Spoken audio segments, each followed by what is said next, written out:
Bonjour, avez-vous déjà entendu parler de l'enquête sociale rapide? Elle existe pourtant depuis 1980. Frédéric Loferron, bonjour, vous êtes le directeur général de l'APCARS, qui est une association axée entre autres sur la réinsertion des détenus, et vous êtes chargé de ces enquêtes sociales rapides. Ça sert à quoi dans un premier temps? Alors, ces enquêtes, ce sont des pièces à la procédure. Elles sont obligatoires et on est amené, sur demande du parquet et plus rarement du siège, de rendre des rapports sur des personnes qui vont être jugées, notamment en comparution immédiate. Alors, justement, donc on voit là, c'est pour travailler sur l'environnement familial, professionnel, financier, médical du prévenu, on est d'accord? C'est ça, ça vient compléter l'enquête de police et le casier judiciaire. Connaître la personne qui va être jugée. Il faut connaître son histoire, sa situation au moment où elle est interpellée et ses perspectives d'insertion. Son rapport avec les faits et la justice? Alors nous ne travaillons pas sur les faits, on travaille exclusivement sur la situation sociale, familiale et professionnelle, comme vous l'avez décrit. On laisse à la police le soin de travailler sur les faits, sur le délit.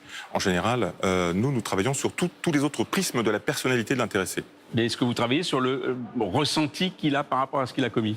Alors, il peut faire état de remords, on va dire, rendre un petit peu visible et audible à la justice son sentiment consécutivement à la commission des faits.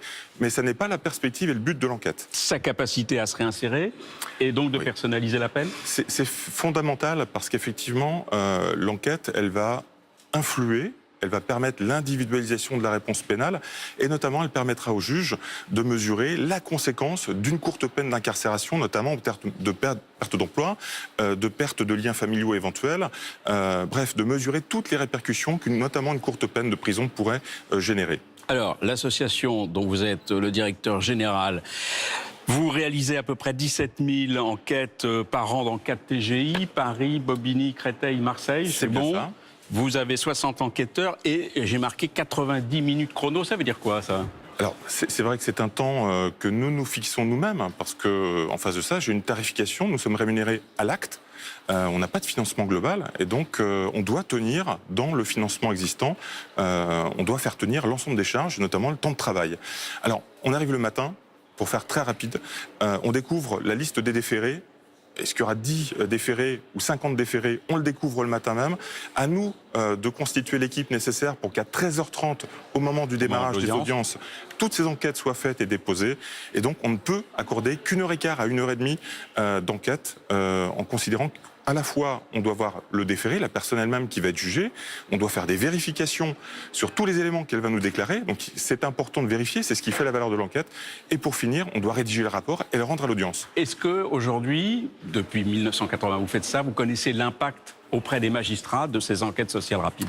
Alors c'est variable parce qu'en fait, dans la balance, il y a aussi le casier judiciaire, il y a aussi la gravité des faits qui sont reprochés à l'intéressé. Il va de soi que quand un casier judiciaire est très fourni et que l'infraction et le délit est très grave, l'enquête sociale rapide pèsera moins. En revanche, elle pèsera plus pour un primo-délinquant, où là, effectivement, la dimension sociale, socio-éducative sera prise en considération. Et elle est aussi très intéressante et très importante pour l'avocat qui est commis d'office, parce que lui, il va découvrir son client à la dernière minute, et c'est grâce aussi à l'enquête qu'il sera amené à mieux défendre son Très rapidement, elle a encore des années à vivre, cette enquête? Oui, et puis elle a surtout de perspectives intéressantes avec la future réforme pénale, puisqu'il est question notamment d'y augmenter, d'y intensifier les éléments de personnalité, en vue notamment de multiplier les aménagements de peine ab initio, c'est-à-dire prévoir un bracelet électronique concrètement dès le stade de l'audience et plus seulement le différer sous la responsabilité du JAP, du juge d'application des peines, dans un second temps. Voilà, vous savez tout maintenant sur cette enquête sociale rapide, un élément essentiel de la justice au quotidien. Merci, à très bientôt pour une autre chronique, La Justice décodée.